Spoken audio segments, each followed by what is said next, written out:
अगर कोई भी सरकार इन हकों से लोगों को वंचित करता है या उनको रिप्रेशन करता है, उस सरकार को बदलने का और उखाड़ के फेंकने का भी हक उनको है। ये बहुत महत्वपूर्ण चीज़ है। सरकार उनको पाकिस्तानी कहा, खालिस्तानी कहा, टेररिस्ट कहा, जो भी उनको रिप्रेशन करना सब तरह के किए। 14 वर्ष का बच्चा जो स्कूल में पढ़ रहा है और जो यूपीएससी करके ऑफिस में बैठा है, वो भी आज हिंदू मुस्लिम की बात करता है। ये जो डिवाइड एंड रूल, इसका जो पराकाष्ठी जो हमने देख रहे हैं आज देश में, ये बहुत से बड़ा शत्रु है।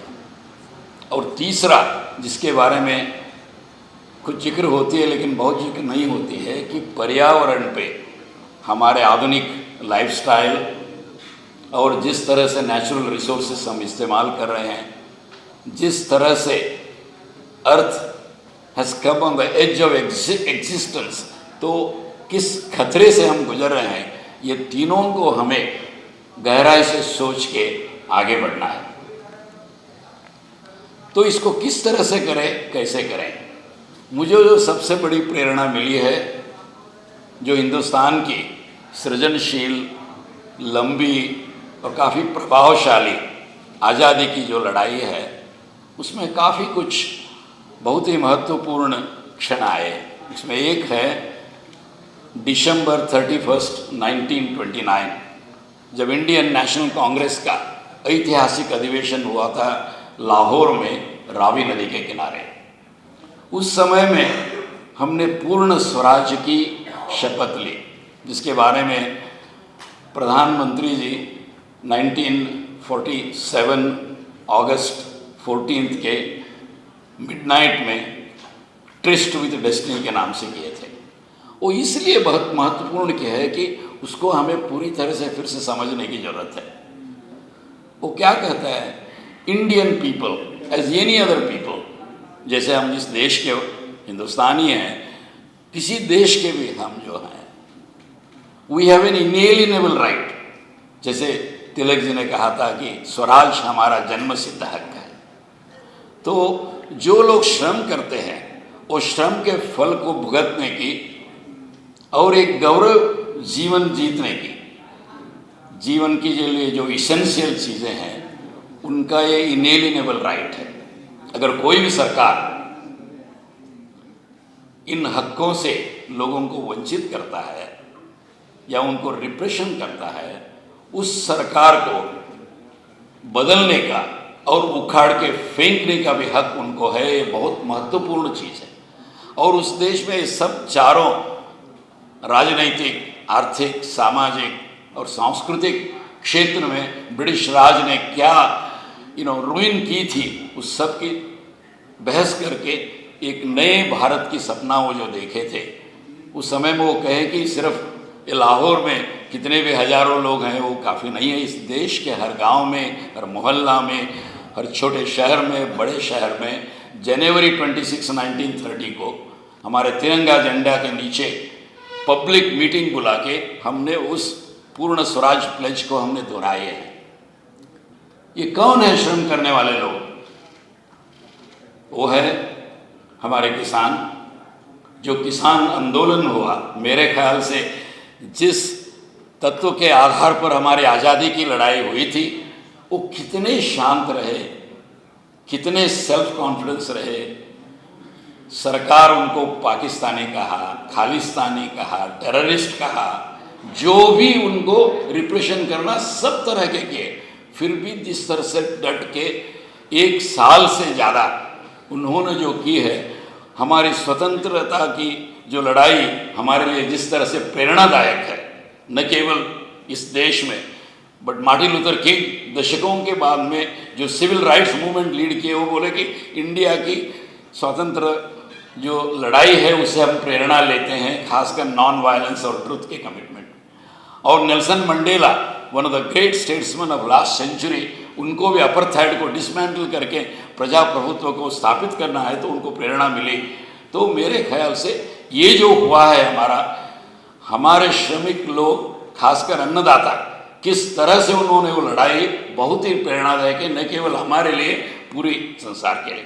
तो इसीलिए मैं आपसे ये कहना चाहता हूँ कि आज की जो माहौल है, हम लोग इमरजेंसी के समय में फिलाडेल्फिया अमेरिका में एक जगह है जहाँ declaration of independence Thomas Jefferson ने किया था, वहाँ से यूनाइटेड नेशंस न्यूयॉर्क तक हमने सितंबर 20 से अक्टूबर 1 तक आनंद कुमार जी और मैं बहुत ही नज़दीक से हम काम किए। एक्शन की आज जरूरत है। तो मैं आज आपके सामने कर्नाटक में हम लोग क्या कह रहे हैं उसको संक्षिप्त में रख के मेरी बात ये करना चाहता हूँ। जब मोदी सरकार आया, पहला कंट्रीब्यूशन क्या था वर्किंग लोगों के लिए, खासकर फार्मर्स के लिए, दिसंबर 31, 2014 को उन्होंने लैंड ऑर्डिनेंस निकाला। जिस तरह से 3 काले कानून किसान के खिलाफ, कारपोरेट के पक्ष में उन्होंने जो किया था वैसा ही उन्होंने किया था। जब इस देश के आदिवासी, इस देश के दलित, इस देश के फार्मर लोग समझ गए कि ये उनके लिए क्या है, तो पूरे देश में उसमें काफ़ी महत्वपूर्ण और इफेक्टिव प्रेशर रहा। हमारे आज़ादी की प्रजाप्रभुत्व के जो इतिहास है उसमें कभी राज्यसभा प्रोरोग करके वो ऑर्डिनेंस को फिर से रिन्यू करने का प्रयास किसी सरकार ने किया था, मोदी सरकार ने किया।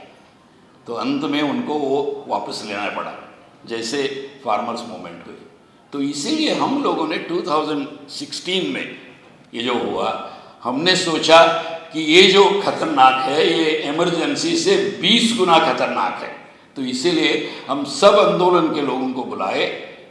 जुलाई 9, 10, 2016 धारवाड़ में प्रशांत भूषण जी थे, योगेंद्र यादव थे, गणेश देवी थे, एस.के. शुक्ला जी थे। सब लोगों ने हम मिल के ये किया कि सब लोगों को हमको इकट्ठा करना है। तो farmers movement, Dalit movement, workers movement, women, youth, students, इन सब को जो हमने इकट्ठा करने का प्रयास किया, वो कोई आसान चीज़ नहीं थी। जैसे कि दिल्ली के फार्मर्स के आंदोलन थे। मुझे थोड़ा क्षमा करना क्योंकि मेरी मातृभाषा कन्नड़ है। मैं I am more comfortable in English, क्योंकि 11 साल मैं अमेरिका में रहा। जब आनंद कुमार जी और मिले और मिल के जो हम इमरजेंसी के खिलाफ किए, उनका स्कॉलरशिप रद्द हुआ था और मेरा पासपोर्ट इम्पाउंड हुई थी। और आज का जो खतरनाक माहौल है 20 गुना फिर से हम मिल के काम करें, ये मेरा बहुत बड़ा सौभाग्य।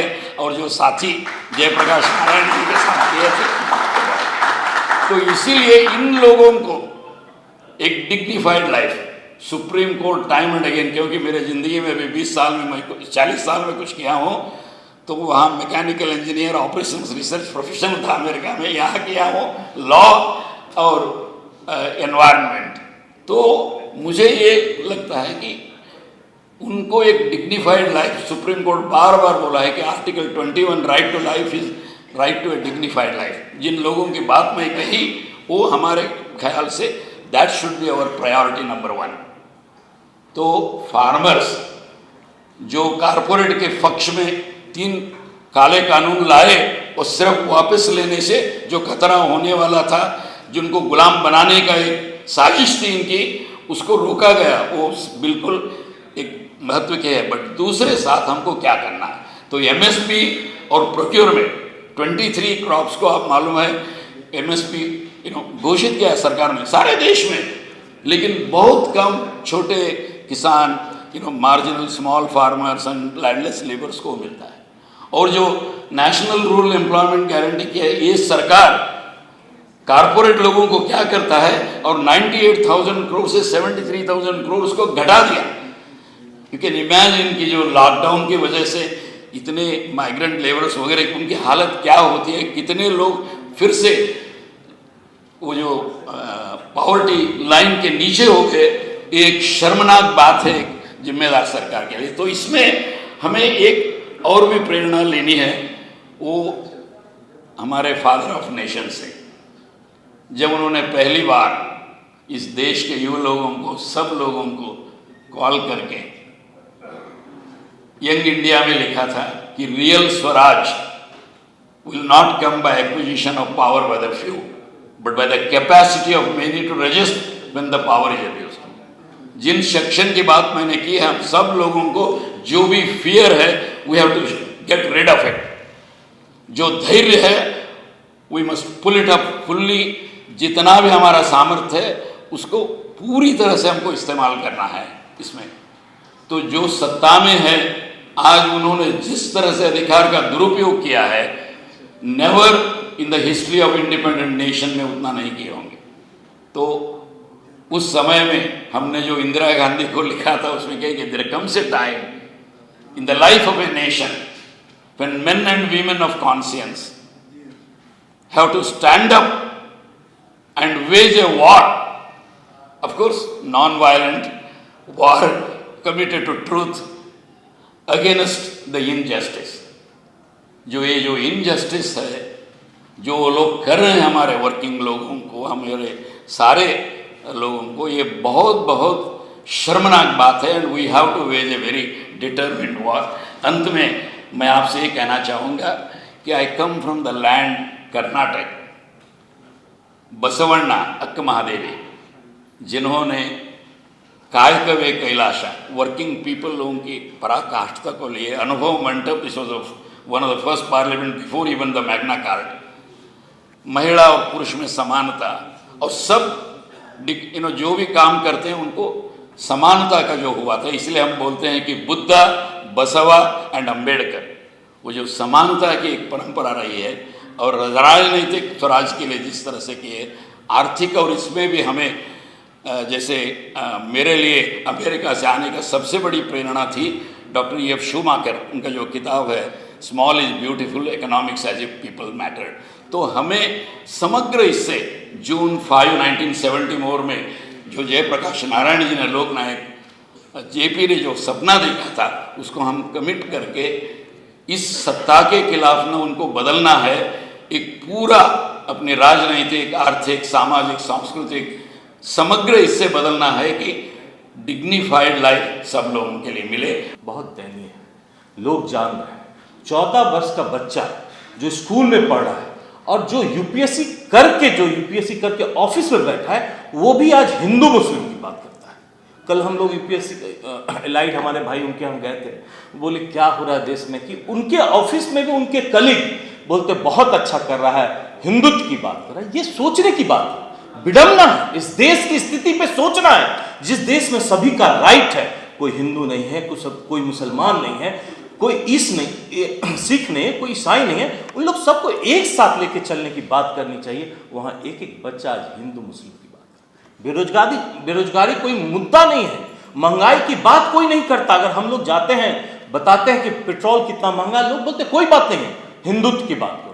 तो इस विडंबना को कैसे हम लोग रोकें, कैसे समाज में जाएं, इसकी जरूरत है. और ये बहुत बड़ा मंच है.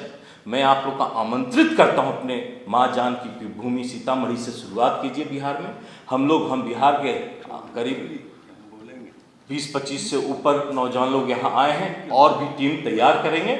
हम लोग आपके साथ कदम से कदम मिलाकर चलने को तैयार है, लेकिन परिवर्तन की जरूरत है. नहीं तो जो यह अग्निपथ आया है, सोचने की बात है, ये अग्निपथ क्या है. जो 4 साल नौकरी करके नौजवान रिटायर करेगा तो वो क्या करेगा, क्रिमिनल बनेगा, और कहीं ना कहीं जाके वो क्राइम करेगा, क्योंकि उसमें वो महान करने जा रहा है और कोई काम नहीं कर सकता. तालिबान बनाने का काम हमारे मोदी जी कर रहे हैं. इसको रोकने की जरूरत है. इसमें हम लोग आपके साथ हैं, आप लोग का आशीर्वाद का जरूरत है. जहां खोजिए वहां हम लोग रहेंगे. मैं ज्यादा समय नहीं लूंगा. फिर से आप लोगों का धन्यवाद करता हूं कि हम लोग को भी यहाँ 2 शब्द बोलने का मौका मिला, बिहार के साथियों का बात रखने का मौका मिला. धन्यवाद.